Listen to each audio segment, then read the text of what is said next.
Saint Gemma Galgani, the Lily of Lucca, was born in Camigliano, Italy, on March 12, 1878. She was the fourth of 8 children.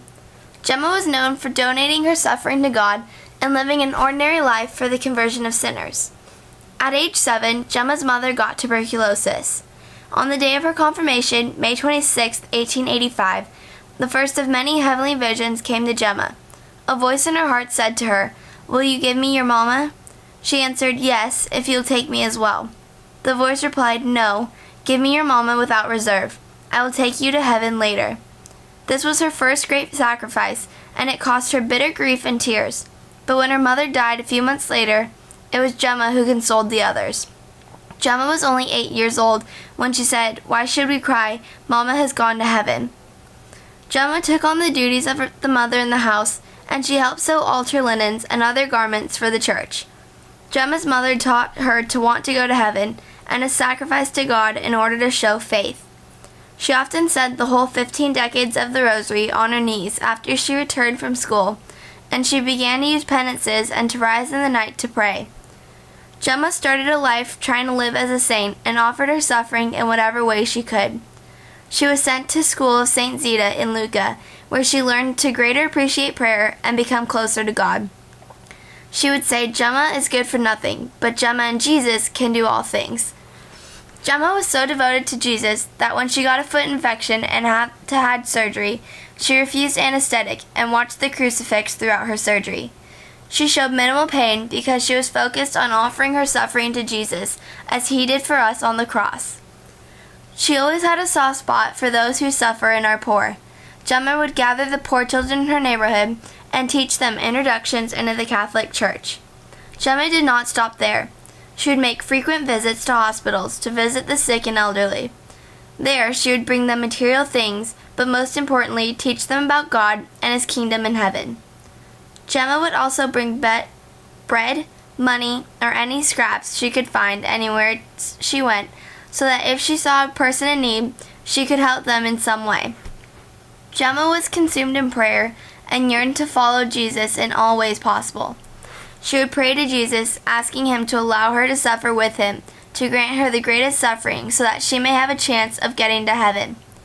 God answered her prayers of wanting to suffer with him, and she was diagnosed with spinal tuberculosis or spinal meningitis. Gemma was bedridden, where she received a miraculous recovery from this incurable disease. On the 1st of March, 1899, Jesus said to her, "Do you wish to be cured?" She answered, "Whatever you will, O Jesus." Then he said, "My child, the grace you have received this morning will be followed by many others still greater." Gemma promised to recite the Holy Hour every Thursday night in honor of Jesus. She kept this promise for the rest of her life. It were these Thursday nights that Jesus started to fill her with the promised graces. Jesus kept visiting her and showing her visions of his wounds.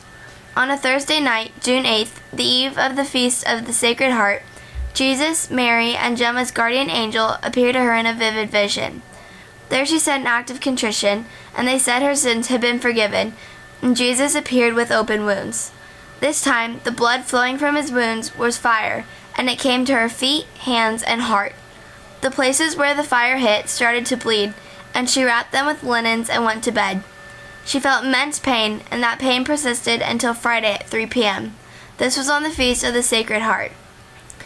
From her earliest childhood, the thought of Jesus being crucified filled her with a sense of her own sinfulness and a desire to pay for it. She wanted to be associated with him in his sufferings and to share them in reparation for the sins of the world. To win souls for Jesus through prayer and suffering were the one passion of her life. Gemma was granted one last suffering on Pentecost, 1902, when she suddenly became gravely ill with an unknown sickness. The illness reduced her appetite and filled her body with grave pain. She was also reduced to skin and bones. In the beginning, she managed to make it to Mass for Holy Communion, until she could no longer bring herself to move. This persisted for the remaining months of her life until she died on April 11, 1903. Gemma's life after her cure was filled with visions of Christ and suffering for him. That is one reason she is a saint. Gemma lived the life as a gracious saint who offered every bit of suffering to Jesus and was glad when a time of immense pain came to her because she could feel a small bit of how Jesus felt on the cross. Gemma did not resent God for the numerous diseases she had, and when she became gravely ill and could no longer fight, she offered her suffering and sin, hoping he would save a spot for her in heaven. Gemma had a soft spot for the poor and sick, and she helped them in any way possible. She would go out of her way to help others and lived her life in continuous prayer, never forgetting Jesus' sacrifice for us. Gemma Galgani was beatified by Pope Pius XI on May 14, 1933, and canonized by Pope Pius XII on the Ascension Thursday, May 2, 1940. She is the saint of the Passion of Christ, and her life helps remind others of the importance of faith and compassion. Gemma's actions help me want to be closer to God and thank Him every day for what He did for us. Her continuous prayer and sacrifice help show me that God forgives everyone and that it's up to us to say sorry and work for forgiveness. I hope that one day I can live in the footsteps of Gemma and help anyone in need. Gemma was always willing to go out of her way to help the poor and sick, and I know that I can start living in her footsteps by helping those in need. After learning about Gemma's saintly life, I wanted to help anyone in need in whatever way possible. Gemma particularly fits under the category of a woman who develops her personal spirituality in an active faith life. By devoting her life to God through prayer and sacrifice, Gemma lived out her spirituality and showed faith every day of her life. Her famous saying that Gemma alone can do nothing, but Gemma and Jesus can achieve all things, truly shows her faith in God and her trust in Him. Her continuous prayer helped her thrive in life even though she had numerous diseases and lost her mom at a very young age. Gemma's life was filled with hardship, but she always put others first, especially God. Gemma embodies a gospel-centered woman in numerous ways, but these are just a few instances in which she kept her faith and lived out good Christian values. When Gemma's mother died, she took care of her family and even helped poor children by teaching them about Christianity. Gemma stayed close to God through her life and never blamed Him for taking her mother or giving her diseases. Instead, she thanked Him because her faith was so strong that she did not mind being ill since she could offer that suffering